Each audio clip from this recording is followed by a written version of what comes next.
কবছর পর দেখা হলো আমাদের? অনেক বছর, ঠিক মনে নেই। আচ্ছা, ক বছর হবে বলুন তো?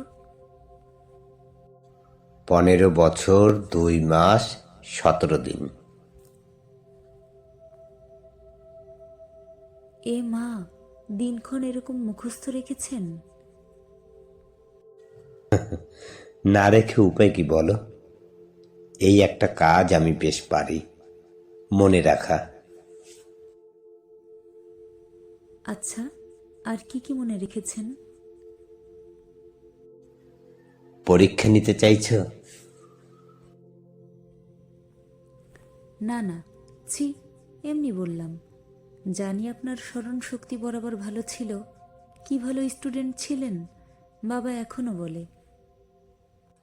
কি বলেন মাস্টার মশাই? আমার কথা মনে আছে তার?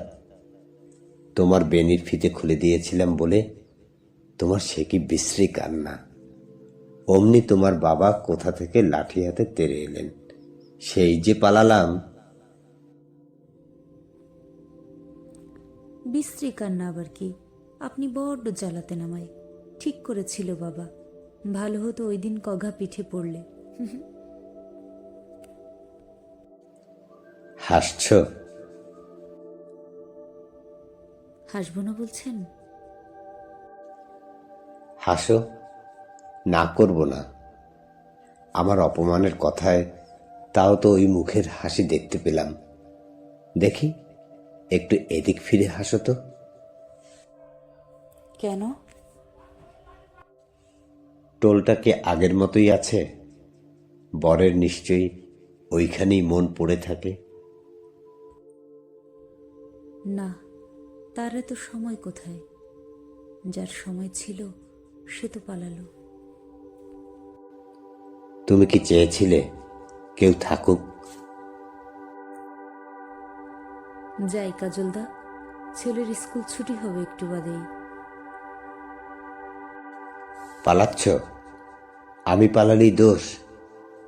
নিজে যে খুব ছেলের দোহাই দিচ্ছ। একটু বসি কোথাও, 15 মিনিট, না হয় 10 মিনিট। কি হবে বসে? কি হবে বা হয়নি ভেবে সময়টা থামিয়ে দিও না দরজার বাইরে। কাজলদা, কোনো কোনো সময় আমার মনে হয় আমি সে ছোট্ট শ্রাবণী হয়ে গেছি, মায়ের জন্য পুজোর ফুল কুড়াতে।